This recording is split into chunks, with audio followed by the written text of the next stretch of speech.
नमस्कार। दिव्यांगजनों के सशक्तिकरण के लिए राष्ट्रपति राष्ट्रीय पुरस्कारों के इस प्रेरक अवसर पर आज के कार्यक्रम में हमारे बीच में उपस्थित माननीय राष्ट्रपति महोदय जी, जिनके स्नेह आशीर्वाद की छत्र छाया सदैव ही हम सभी को दिव्यांगजनों को प्रेरित एवं मार्गदर्शन करने का काम करती है। मेरे सहयोगी राज्य मंत्रीगण सुश्री प्रतिमा भौमिक जी, ए नारायण स्वामी जी, रामदास अठावले जी, विभाग के हमारे सचिव सम्मानीय राजेश अग्रवाल जी, राष्ट्रीय पुरस्कार विजेतागण एवं उनके साथ में आए हुए अभिभावकगण और अन्य सहयोगियों, प्रिंट मीडिया, इलेक्ट्रॉनिक मीडिया के हमारे मित्रगण, आज माननीय राष्ट्रपति महोदय जी हमें यहां पर आशीर्वाद देने होते उपस्थित हैं। मैं इस अवसर पर हृदय की गहराइयों से उन सबका आभार व्यक्त करना चाहता हूं। आज पूरे विश्व में आज का दिवस दिव्यांगजन अंतर्राष्ट्रीय दिवस के रूप में मनाया जाता है और यह दिन हम सभी को दिव्यांगजनों के प्रति अपने उत्तरदायित्व का सशक्त रूप से अनुपालन करने के लिए प्रेरित करता है। यह हम सबके लिए एक महत्वपूर्ण दिन है, चूंकि आज के दिन हम दिव्यांगजनों के साथ साथ उनके सशक्तिकरण के लिए काम कर रहे हैं।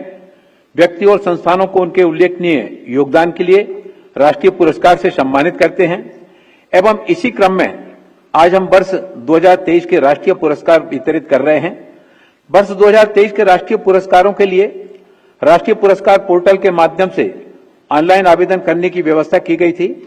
वर्ष 2023 के लिए कुल 1874 आवेदन प्राप्त हुए, जिनमें से 30 व्यक्तियों संस्थानों को पुरस्कार हेतु चयन किया गया है।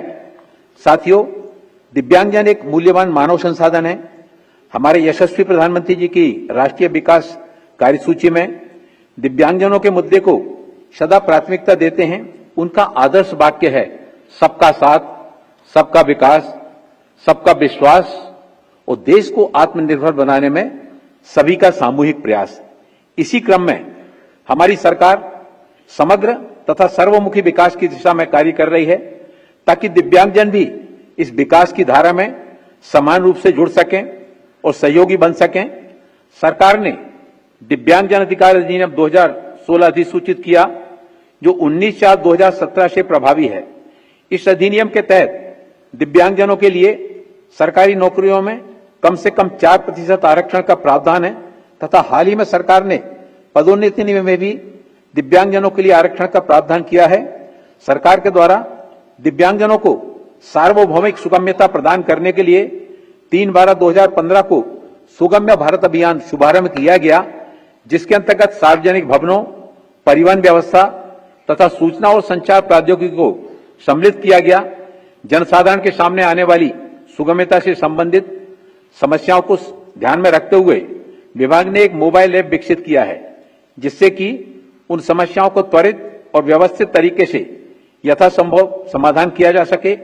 श्रवण बाधित व्यक्तियों के सशक्तिकरण एवं भारतीय सांकेतिक भाषा को तैयार करने हेतु सरकार ने भारतीय सांकेतिक भाषा अनुसंधान एवं प्रशिक्षण केंद्र की स्थापना की है।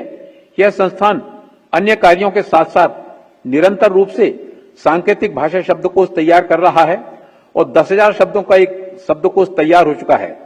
सरकार दिव्यांगजनों के लिए राष्ट्रीय डाटाबेस तैयार करने के उद्देश्य से विशिष्ट दिव्यांगता पहचान पत्र परियोजना को कार्यान्वित कर रही है।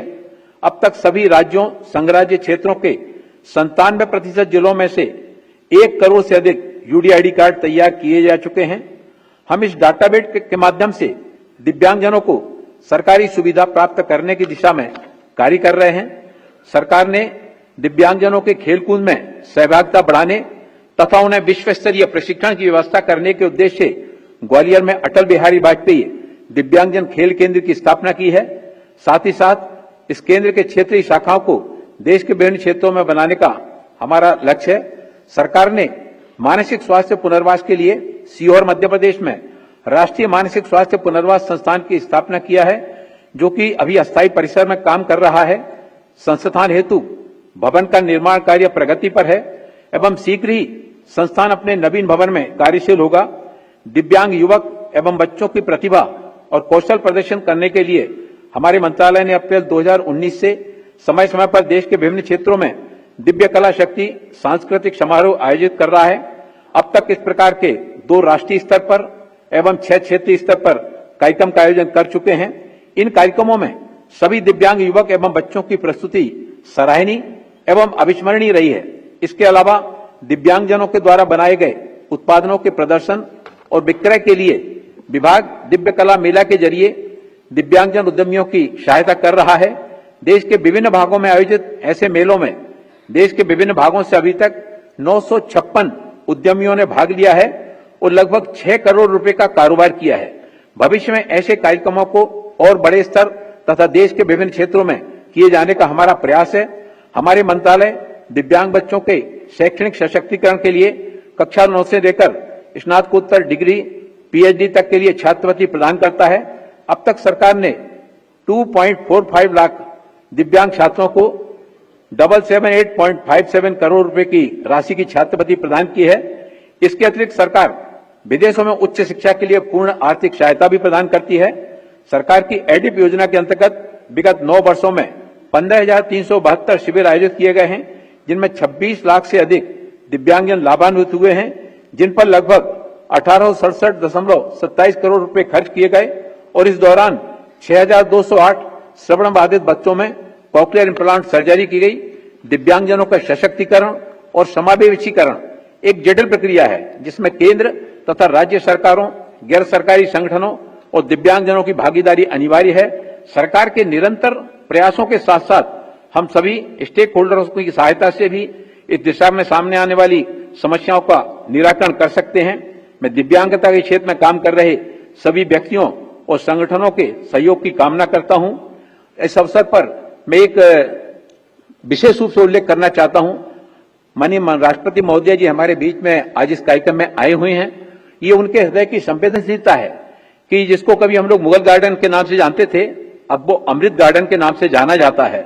और पिछले बार जब फरवरी मार्च के समय पर वह अमृत गार्डन सभी आमजनों के लिए देखने के लिए खोला जाता है, उसमें उन्होंने एक दिन दिव्यांगजनों के लिए कि इस दिन केवल दिव्यांगजनों के लिए उसमें खोला जाएगा और लगभग देश भर से 13,000 दिव्यांगजन अमृत उद्यान का दर्शन करने के लिए माननीय राष्ट्रपति महोदय जी की कृपा से वहां पर पहुंचे। मैं पुनः सभी राष्ट्रीय पुरस्कार विजेताओं को बधाई देता हूं और उनके परिजनों, मीडिया कर्मियों तथा अन्य उपस्थित गणमान्य नागरिकों सहित माननीय राष्ट्रपति महोदय जी का बहुत बहुत आभार धन्यवाद करता हूं।